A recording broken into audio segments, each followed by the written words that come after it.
అరే పబ్లిక్కి చూడండి, ఒక ఆదర్శంగా ముందుకు రండి, టెస్ట్ చేయించుకోండి. ఊరికే ప్రెస్ స్టేట్మెంట్ ఇచ్చుడు కాదు, నువ్వు చేసుకుంటే నేను చేసుకుంటాను. ఇంకొక ఆయన ఏమో లై డిటెక్టర్ పెట్టారంటే ఎమ్మెల్యేలకి. ఏం లై డిటెక్టర్ ఏంది? ఏం మాట్లాడుతున్నావు నువ్వు? తాయి మాట్లాడుతున్నావా? ఏం లై? ఏం అబద్ధం చెప్పినాం మేము? మీరు సినిమాలు చేస్తే మీకు దానికి రెవెన్యూ వస్తుంది, మీకు మా కాదు. ఎంతోమంది రాజకీయ నాయకులు ఆస్తులు బోడుకొని రోడ్ల మీద ఉన్నారు. ఒక్కసారి రాజకీయ నాయకులు మేము మాట్లాడేటప్పుడు జాగ్రత్తగా మాట్లాడండి, జాగ్రత్తగా ఉండాలి. Point to point. టెస్ట్ చేసుకున్నాను, నాకు నెగిటివ్ వచ్చింది. మీకు దమ్ము ఉంటే టెస్ట్ చేసుకొని అందరూ రిపోర్ట్లు బయట పెట్టండి.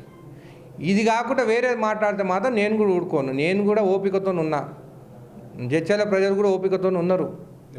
హైదరాబాద్లో కూడా పిల్లలతో చాలా మంది తల్లిదండ్రులు భయంతో ఉన్నారు. వాళ్ళందరూ బయటికి వచ్చే రోజు వస్తుంది దగ్గరికి.